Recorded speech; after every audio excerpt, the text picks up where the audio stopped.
Workflow actions in Zoho People. So we'll first understand what is a workflow before we get to understand what are the different workflow actions. So workflow rules are used to trigger an automated action based on a particular trigger. For example, you want to send a birthday wish email to your employees on their birthday, or you want to automatically change the employee status from active to reside on the last working day of an employee. So here, the process of changing the employee status and the email that you send to your employees on their birth date are called as actions. And the trigger is called as the exit date and the date of joining, because on the date of joining or on the date of exit, a particular action happens in the system. So you can write a workflow for the system to automatically trigger a particular action based on the trigger point that you're going to define. So in this video, we are going to first discuss about what are all the different workflow actions that we have, and then we'll learn how to create a workflow. So in order to do that, we'll first navigate to Settings. Select a particular module. So let's go with Employee Information. And then under Automation, we have Actions. And there we have different types of workflow actions. So the first one is Email Alert. So you can click on Add Email Alert. So you can give the alert name and select based on which form the alert is going to be set. Write a description and select the from address. So you can either go with the option person performing this action, which is nothing but in case if it is a date-based trigger, then the super admin's email ID will be listed as a from address, or if it is an action-based trigger, which is nothing but you're writing a workflow to send an email alert whenever the exit form is approved. So here, approve is a trigger. So when you go with this option, person performing this action, which is nothing but whoever the person who is approving the record, their email ID will be mentioned under from. Or you can go with the other options. So if you have created like all the from addresses created in the from address section under the organization setup part will be given to you as options to choose from. So you can first set the from address. You can also add CC, BCC and to which email ID the employee has to reply back. So you can use any one of these options. And then to who will be receiving this email. So click on this plus option. So the first one we have is called System Options. So you want this email to be sent to the reporting manager of the employee. So for example, on the date of joining. So if it is the work anniversary, you want to mark the reporting manager in CC. So you can go with the option Reporting Manager of Logged In User. Or you have few dynamic options like Department Head. So you want this email to reach the department head of the employee. So here you cannot dynamically put one employee name under, because department head is going to be different to each employee. So if I belong to HR department, this email should reach out to the head of department of human resource. So depending upon to which department the employee belongs to, the department head will also be different. So these dynamic values can be captured using the option called System Options. And then we have this users, where you can select a particular user to be marked into. And then you have roles. So all the roles, that is a generic roles. So all the generic roles created will be listed here. So if you're going to select admin, then all users who are mapped to admin role will receive this email notification. And then you have departments. So you can send this email to support department, which means everyone in support department will get this notification. And then groups.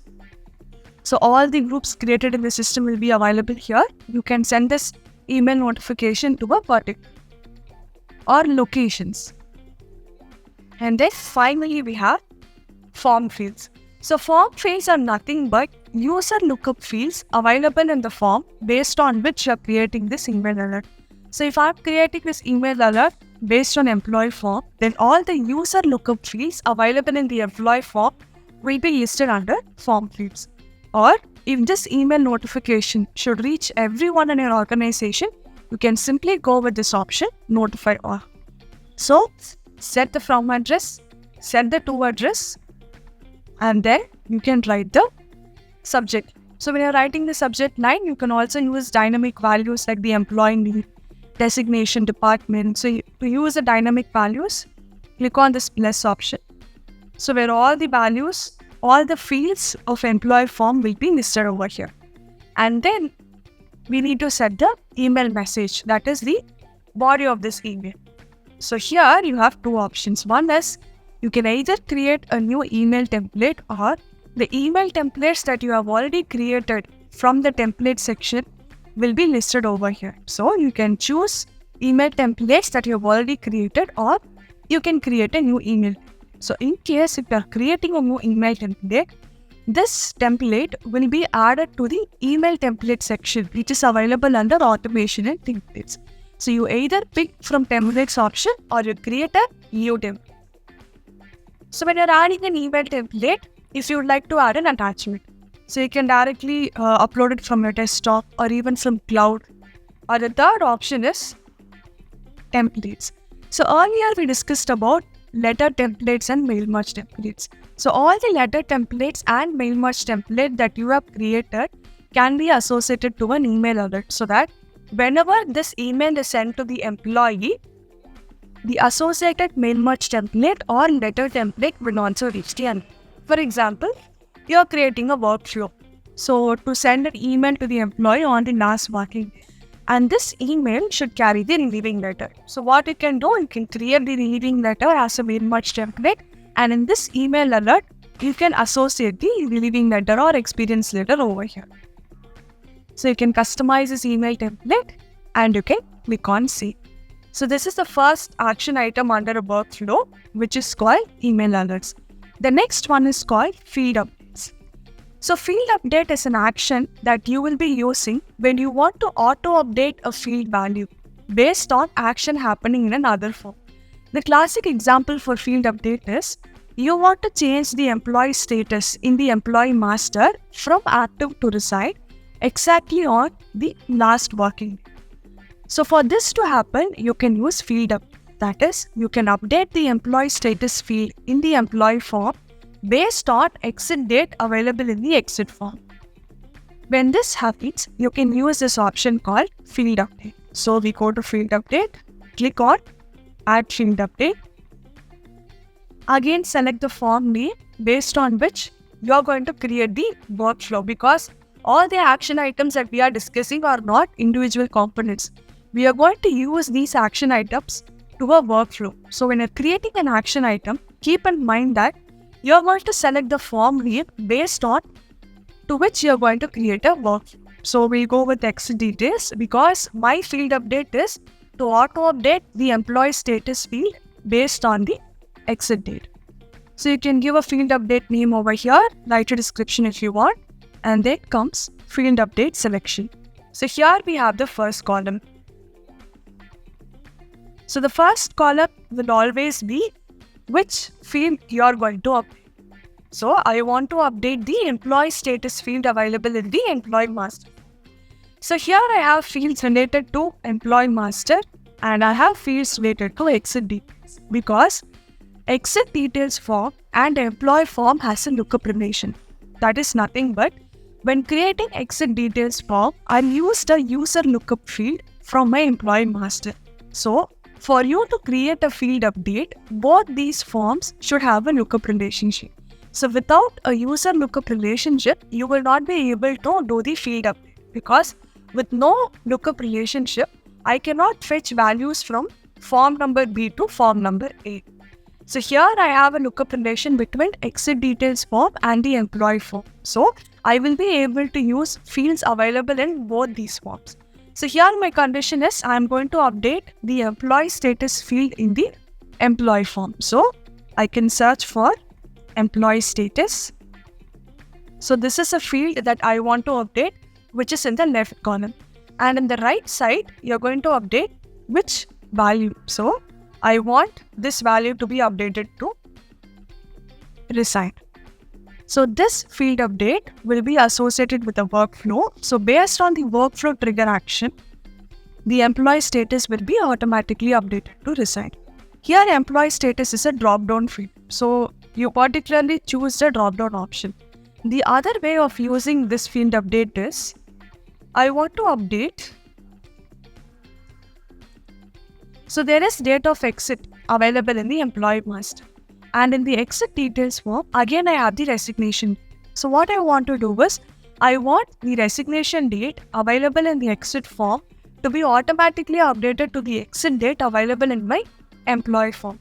And this will happen when my exit record is approved, which you are going to define when adding a workflow. So what we'll do is, first is date of exit from employee form, because this is the value I want to update, which will be in the left side. And in the right side, I am going to select which value should be updated. So here, you can select one particular date. But in this use case, it will not help, because I want to capture the exit date available in the exit form. So this exit date is not going to be a static value. So what I'll do is, I'll click on this option called select field. And then I go to the exit details form. So the separation date is already available in exit details. So I select separation date. So what happens is, the value available in this date field, separation date, will get automatically updated to a date field called date of exit based on the trigger that you are doing. So this is what we call it as a field update. So once everything is done, you can click on save.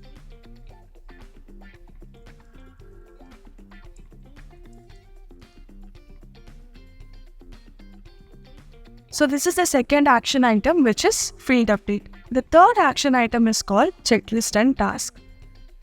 So if you remember, we have already discussed about checklist and tasks in the onboarding module. That is, at the completion of onboarding by the candidate or by the employee, we can create a checklist, and each checklist will have a respective task, and these tasks can be associated with a particular stakeholder.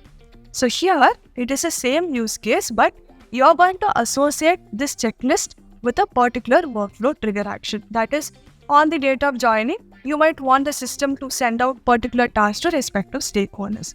So you create a checklist, and to each of these checklists, you can add multiple tasks.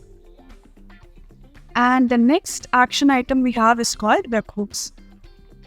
So webhooks is a functionality that you will be using in out-of-box requirement cases. For example, you have two different applications. So Zoho People is one application. And then you have another application, an in-house application that your organization uses.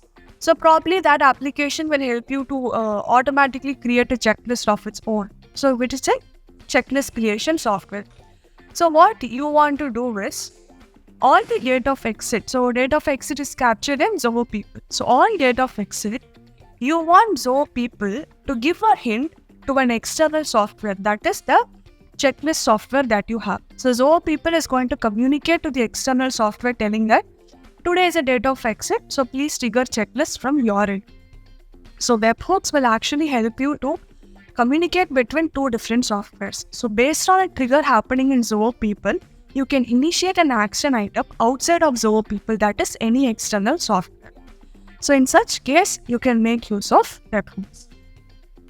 So to add a webhook, you can either use your developers from your organization to write a code to achieve this integration.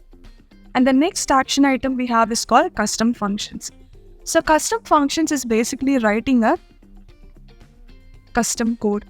So if you have certain requirements that is not available in the system by default, we can use this custom function to write a code to achieve your requirement. But again, custom functions cannot cater all of the out-of-box requirements. So we'll first analyze whether it is possible to write a custom function to achieve the requirement. If yes, this space can be used to write a deluge code to achieve the requirement. To give you an example, you have created a probation assessment form, and on the probation assessment date or 6 months after date of joining, you want the manager to go and complete the probation assessment. So what you want the system to do it, you want the system to automatically create the probation record. So you don't want the manager to go and click on add record and do it. Because if you give permission to manager to add a record, they can even create more than one probation assessment. You don't want to do that. So you can write a custom function where 6 months after date of joining, system will automatically create a probation record for that particular employee, and then mail will be sent to the manager to just update the record that is already created by the system. So this is one example where you will be using custom functions. And the last action item we have is called e-sign.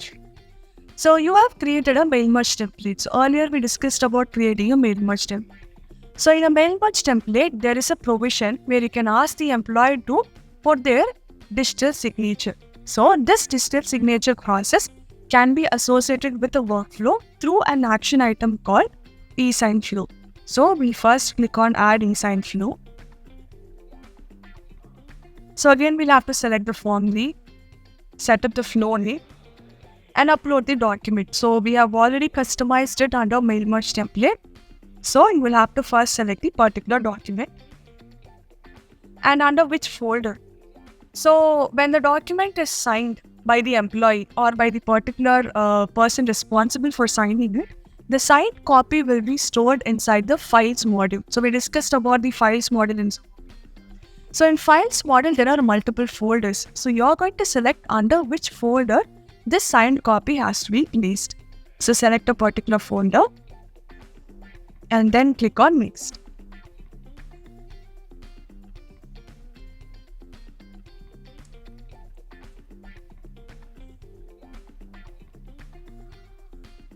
So when you click on next, then the next step is you will have to decide who will be the recipients who are going to sign this document. So there can be one person who will be responsible for signing this document, or you can have multiple recipients. So if there are multiple recipients, what you'll have to do is in your mail merge template, you will have to add multiple signers. So you can also send it in order. So if there are two people who are going to sign the document and you want it to be in a sequential order, that is, first this person will sign and only then it will be forwarded to the next signer. So you can use the option send in order. So when you are actually determining who will be the recipients, system will identify the recipients based on email ID field. So for you to send a document for signature, you will have to mention who will be the person signing this document in the respective form. For example, in the employee form, I need to have an email ID field, and that email ID field, you will be adding the person's email ID who will be signing this document. So I have 4 different email ID fields in my employee form. So I say that first, the document will be signed by manager. And then the document will be signed by email address field, which is nothing but whatever email address that you mentioned in this field, this person will be responsible for signing this document as step 2. So in this way, you can add multiple recipients. If you're adding 2 or 3 recipients, make sure you have 3 different signer fields in your mail merge template and you have 3 different email ID field in the respective form, which will help the system to identify who will be these 3 signers. So in addition to just asking the employee or the recipient to sign the document, you can also have these other options, that is sign, view, just to view the document, or approve the document. So you want the manager to just approve the document. We are not going to digitally sign it. So you can go with the option approve. View is nothing but it will be sent to the concerned recipient. They are just going to open the document and view it. And once that is done, it will automatically move to the next recipient. So you can add multiple recipients. Once that is done, you click on next. So then you're going to add a document name so that when this document is shared to an employee through email, it will be easy for the employee or for the HR person to understand for which user the document is being sent. So you can add the document name along with few dynamic information. So you can use this plus option to insert the dynamic values like the name, date of joining, department or designation, whatever fields that you have in the employee form. You can also write a message. So basically the email templates. So the email templates that you have created for employee form will be listed over here for you to choose. So you can either choose a message or you can skip this point. Click on next. This is going to be your last step. You can set up a deadline for the employee to sign the document. You can set up reminders for them to sign the document.